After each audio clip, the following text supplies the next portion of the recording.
All right, I'm here with, this is Ghost, and in this video we're going to go over how you can use counter conditioning and desensitization to stop your dog from doing that. Now, I'm going to go over to the door. Ghost likes to bark at sounds that are outside. Now, you see Ghost growling right now? He's not responding, and I'm not either. For dogs, all attention is rewarding. So if we tell Ghost to be quiet, I'm going to say G instead of saying the name from now on, but that's who I mean. So I think this is a little bit of petulance because there's some treats, and I've been moving things around. She does not like. So if we tell her not to bark, that's like literally one of the last things you want to do, because she's like, every time I bark, you yell at me, or you bark too. So I don't want to do that. So I'm going to show the guardian how to get her to stop barking if she doesn't do it on her own. Then I'm going to go over to the door and I'm going to kind of simulate a bark at the door. And then I'm going to show you how to teach the dog that knocks at the door or sounds outside are things that actually get a reward instead of being things to bark at. All right. Sit. Yes. I don't have any treats. Your mom's got all the treats. All right. So I'm going to go over to the door. I'm going to bark. I'm going to bark. I'm going to knock it real quick.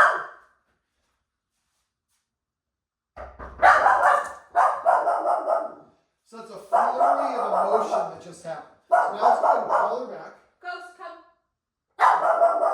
Now you see, she's still barking at the door. I'm an unknown. Ghost. I'm an unknown, and I'm moving around without her permission. She thinks she's the guard dog. She thinks that that's her job. And so I'm not giving her treats for barking. I'm trying to use the treats as a distraction. I want to wait a little bit of a window after the bark before I release the treat. I'm just doing this to stop her from barking. If your dog barks and you give it a treat, you are eventually rewarding it. But if a dog's emotional, I can give it a bunch of free treats just to stop it from barking, just to, like somebody rubs our shoulders to make us feel more comfortable.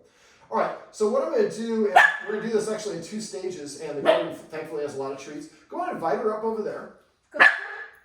So what we're going to do, hold the treat to her lips, and kind of lure her into a sit. Sit. And then I'm going to stand up, and then you give her a treat. There you go. Grab another treat. And try to lure her so she's looking in my direction. I take a step back, and you give her a treat. And I'm going to do this for each step on the way back here. So do it again. Lure her to look at me. I take another step. So what we're doing basically is associating when David moves, she gets a treat. Yeah. And so we're also kind of blocking her barking because she's more interested in the treats. That barking she was doing before was a little bit of alarm barking, but I think most of it was, I want more treats, damn it. I think she's a little bit petulant. All right, so go ahead and keep on doing this one. And lure at me, and I take a step back. There we go. And so now you see she's looking at the guardian as opposed to looking at me. Before she was charging, she was hysterical. Most of the time dogs, we're dealing with their emotions. And if we're emotional, that's going to affect how we impact things, how we interact. We might say and do things we normally wouldn't do. All right, now there's a sound outside. That was great. Go ahead and release the treat. There you go. All right, so now I used her. I knocked once. She got crazy. She charged over. She barked up, machine gun barking. Now she's disengaging and looking at the guardian. So what I'm going to do is I'm going to knock very, very lightly. And her laying down is a wonderful body to tell that she feels relaxed and she's disengaged. So I'm going to knock very lightly. Treat. Now, yep, she did bark, but I think there was also a sound outside. So I'm going to knock even lighter. So this time, hold the treat to her lips to stop her and get her to look in my direction. And then release the treat right after, a little bit more towards me. Treat. Up. As soon as they hear the sound, pop the treat in her mouth next time. All right, let's do it. Let's grab another treat. I didn't give it. Oh, okay.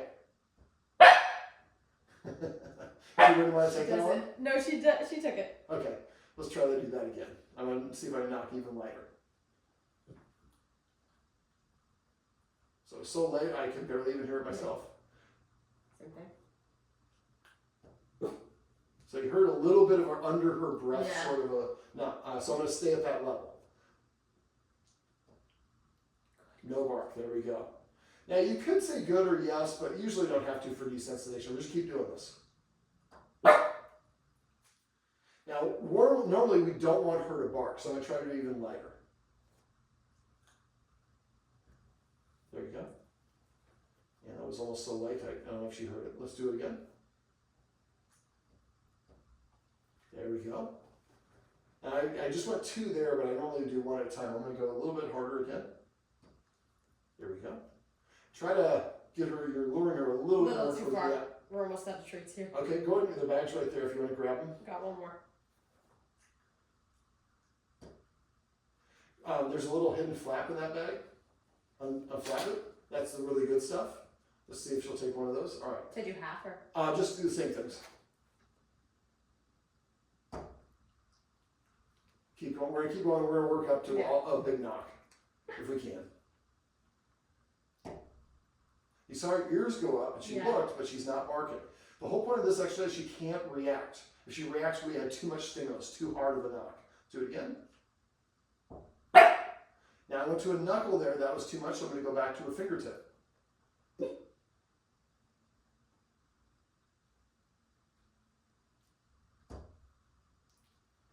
She's looking. Yep.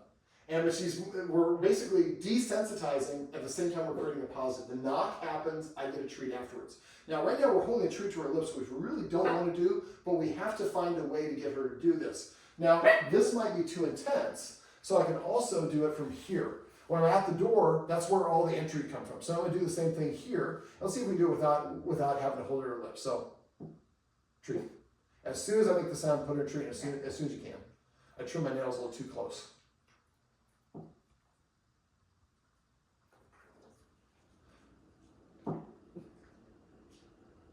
And you see how fast the guardian's pulling those treats in? You want to get the treats in right away, because sometimes if it's too long of a delay, they bark. I'm using knuckles.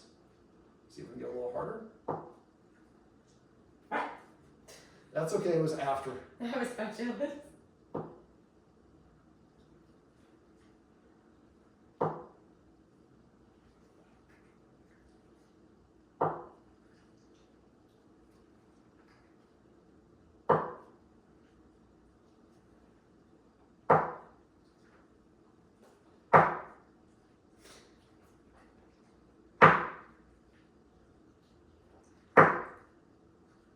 All right, so now I'm about as hard as I want to do on my knuckles without breaking them. So now, when people knock on our door, it's usually not just one, it's going to be two. So now we're going to go,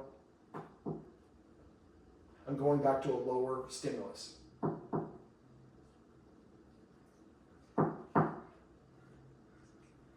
we running low? A little bit. Now I'll go to knuckles. And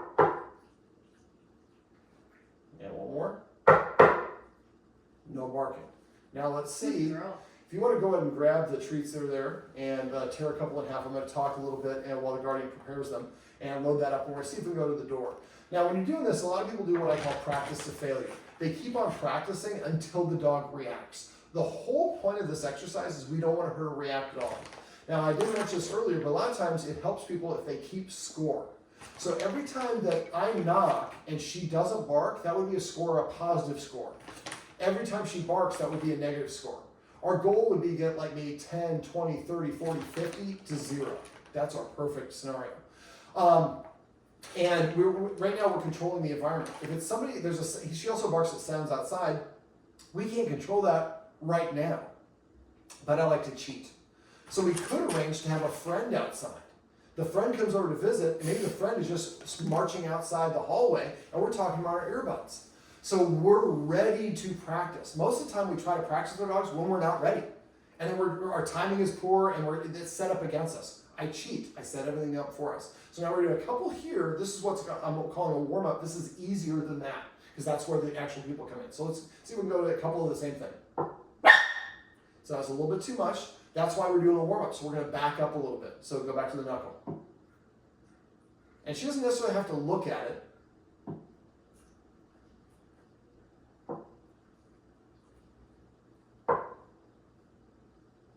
Give her guardian a second to get those treats. They get sticky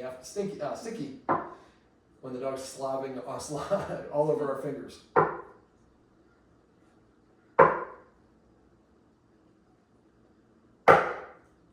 Really loud bark. So now I'm going to stand up. You're going to give her another one. I'll take a step back. Now this is a little overkill, but because she was barking, we're just going at her pace. The most important thing is the dog doesn't react. All right, so now we're going to do it at the door.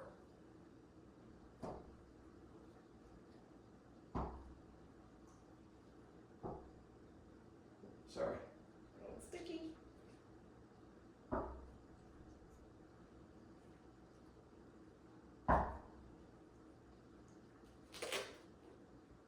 checking the reserves.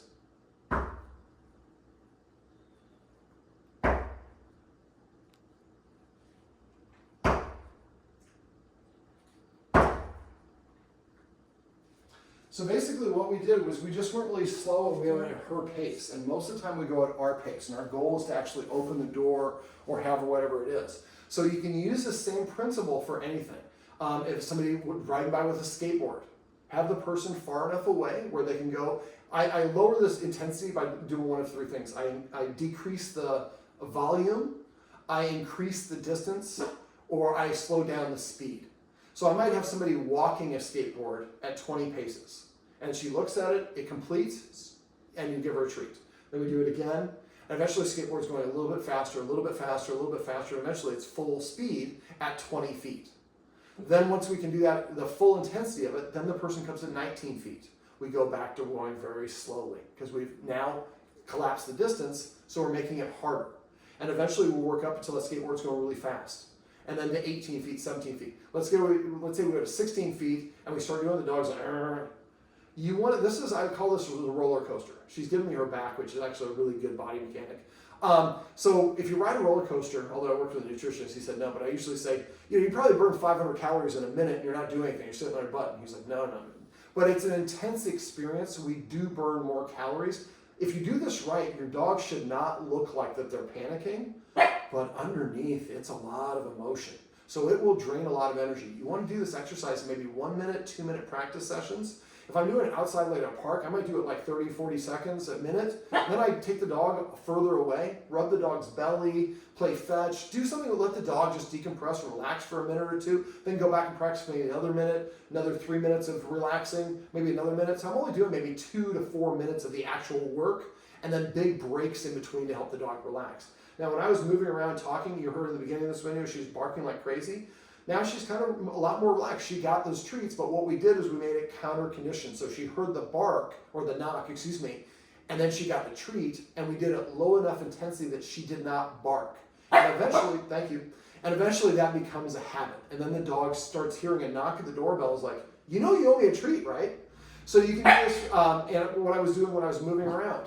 I took a step, she looked at me and didn't bark, she got a treat for that. So when David moves around, I get a treat. When David moves the chairs, I get a treat. When their garbage disposal goes on, I get a treat. You can use this for any technique, and I use this quite a bit. But the most important thing is the dog can't react. If the dog reacted, you moved too high, you made the intensity, it was too intense for them. Always want to end on a success. Dogs, their memory, they're going to bring back the brightest memories they're going to have is the last repetition you did. So when you're doing this, if your dog starts to get uncomfortable, or you see that there's a marching parade going to come by and it's going to set her off, stop, get an easy one in. Even if you have to, let's say you worked yourself up from 20 feet to 10 feet. If you have to go back to 20 feet to get a successful one, that's more important than getting your way to 0 feet. Eventually you'll get there. But it's a mindful practice and doing that as much as you can. Now, the last little tip, and this is a longer video, so I'll wrap it up, but you want to try to avoid exposing your dog to the things that cause them to bark as much as you can. So we're helping them stop practicing the thing we don't want while we're having them practice the thing that we want. The way that our brain works, something called a myelin sheath develops over the neural pathway, about 66 days of practicing a new behavior. Eventually the neuron comes down and travels down the new neural pathway of not barking. Thank you. Because we've only been doing this. We have 65 days to hold the treat to her lips. Don't give it to her, just hold the treat to her lips. So, so you want to try to avoid situations that are going to cause your dog to bark. Can I have one treat real quick? This one? Yeah, that'll work. Ghost, come here. Well, this is my buddy Ghost, and these are some tips and tricks you can use if you have a dog that likes to bark at sounds.